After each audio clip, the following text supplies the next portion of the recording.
we're going to break down what to do with your RSUs. So if you get RSUs through your job and you're trying to figure out whether you should sell them, keep them, sell some, hold some, whatever it is, we're going to break it all down for you today. You don't want to miss it. If it's your first time here, my name is John Boyd. I'm a certified financial planner and I'm the founder and lead wealth advisor at Modern Wealth. We're a fiduciary fee-only financial planning firm located in Scottsdale, Arizona, but we serve clients all over the country. And I'm so glad that you're here today because we got a good one for you. So this is one that I've been putting off for too long. And quite frankly, I don't know why, because this is one of the most common questions that I get. What should I do with my RSUs? So you have RSUs through work.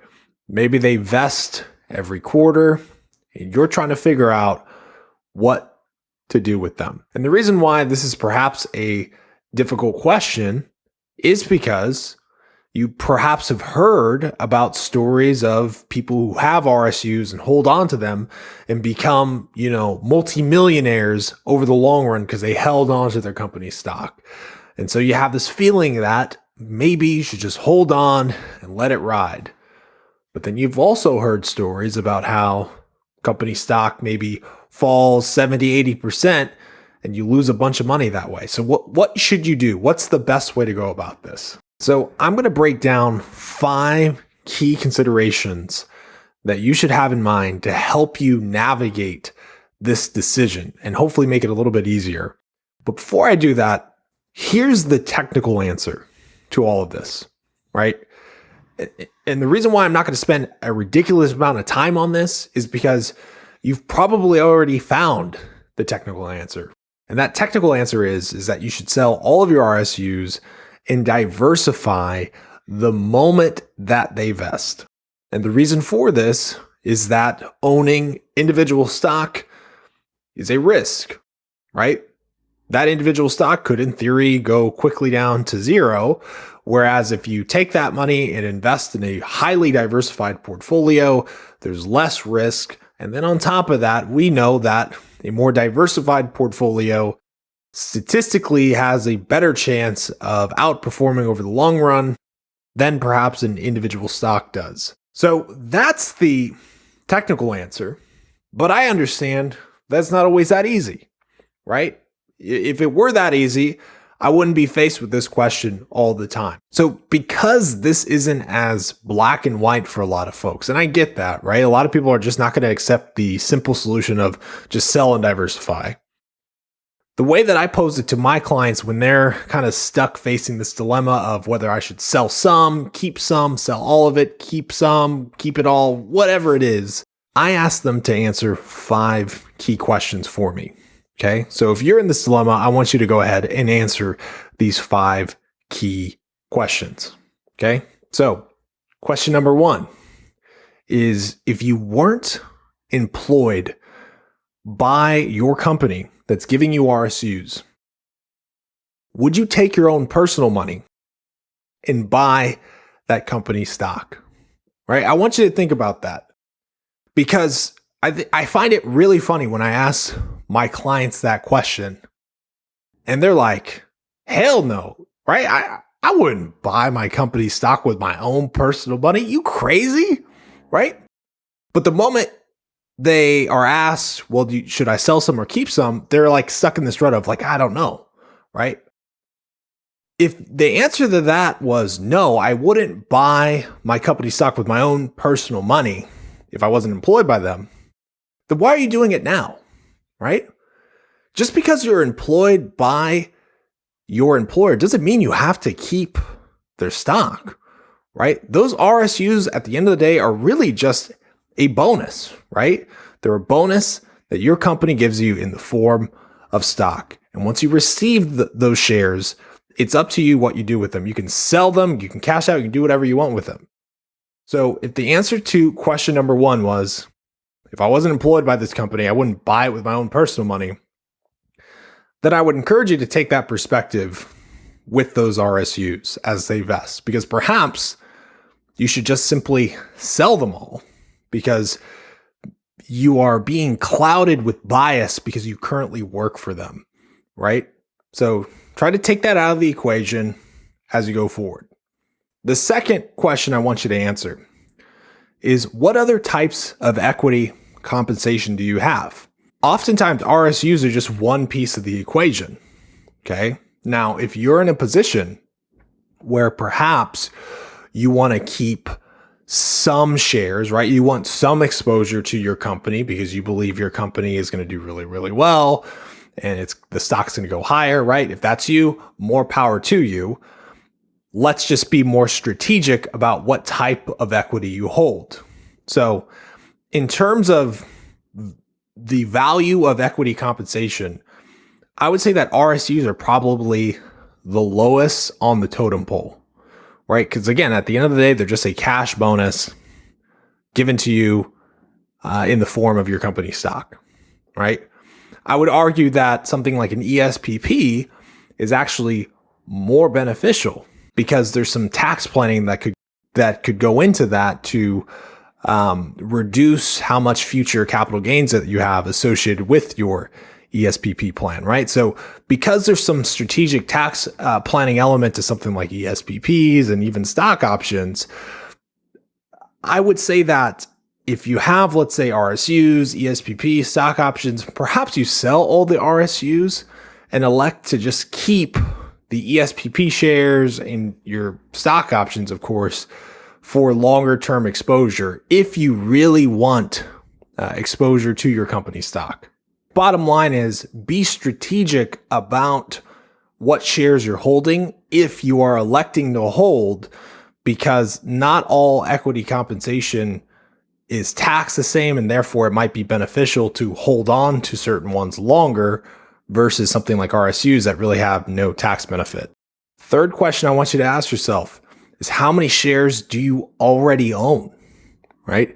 That's another important question to ask. So the general rule of thumb is that no single stock position should consume more than 10% of your overall portfolio. Now, depending on how high up you are in a company, maybe you were part of an IPO and now you have a ton of exposure to that particular stock through options, whatever it is, right? It might be difficult to have less than 10% exposure to your company stock. But regardless, you really need to think about, what if your company stock goes through a really rough patch, right? The stock falls 60, 70%, right? That's something that's more difficult when you own a highly diversified portfolio, right? For example, during 2008 financial crisis, right? The S&P 500 fell maybe 37, 38%. But during that time frame, and we can even look at, March of 2020 when COVID first impacted markets and markets sold off, right? There was individual companies that maybe sold off 70, 80, 90%, right? That can happen with an individual stock. What if that were to happen to your company stock? How would it impact your livelihood? How would it impact your goals? You really need to think about the impact of that exposure, especially if things went south. So ask yourself, how much do you already own? And if you're going to continue to have RSUs vest, maybe it's time to take some chips off the table. Fourth question I want you to ask yourself is, how many unvested RSUs are in the pipeline? Right? So maybe you have a lot of grants coming up, right? You've gotten some refreshers, and there's a lot of equity that's going to vest that's in the pipeline, right? That's coming your way.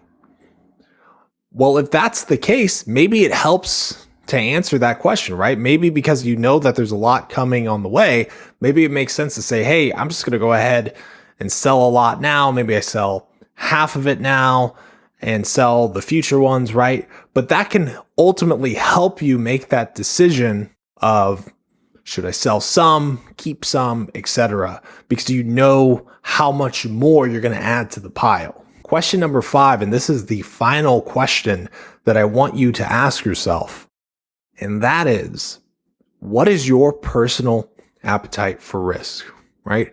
Again, I've kind of alluded to it this entire time, but what if your company stock got punched in the mouth and went south, It went down 60, 70%.